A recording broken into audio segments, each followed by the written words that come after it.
আজকে আমরা দেখব 2025 Asia cup Bangladesh versus Sri Lanka match number 5। Bangladesh টসে হেরে যায় এবং শ্রীলঙ্কা বাংলাদেশকে ব্যাটিং করতে নামায়। ওপেনিং ব্যাটিংয়ে নামেন ইমন এবং তামজিদ। শ্রীলঙ্কার প্রথমে বোলিং করতে আসেন তুষারা। শ্রীলঙ্কার প্রথম ওভারেই কোনো রান না নিয়ে তামজিদ ফিরে যান 0 রানে এবং দ্বিতীয় ওভারেও হতাশ করে ফিরে যান ইমন। বাংলাদেশের 0 রানেই 2 উইকেট পড়ে যায়।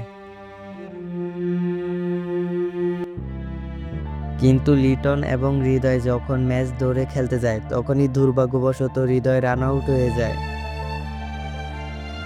তারপর ক্ষণিকের মধ্যেই বাংলাদেশের 5 উইকেট চলে যায়। কিন্তু লিটন 28 রান করে ফিরে যান। তারপরই বাংলাদেশের হাল ধরেন শামীম এবং Zaker Ali. Oh, this is big. This is huge. I think it came off the middle of the bat. It has. Shamim এবং জাকির 86 রানের জুটি করেন এবং শ্রীলঙ্কাকে 140 রানের টার্গেট দেয়।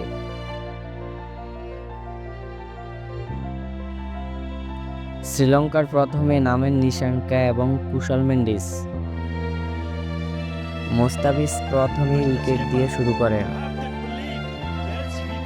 কিন্তু এই দুই ব্যাটার বাংলাদেশের কালো সময় এনে দেয় এবং তারা দুজন 95 রানের জুটি করেন। In the gap. Nicely punched. এখানেই বাংলাদেশ ম্যাচ থেকে ছিটকে পড়ে। শ্রীলঙ্কার উইকেট যায় মোট 4টি, যার মধ্যে নিয়েছে শেখ মেহেদী 2টি, মোস্তাফিজ 1টি, সাকিব 1টি।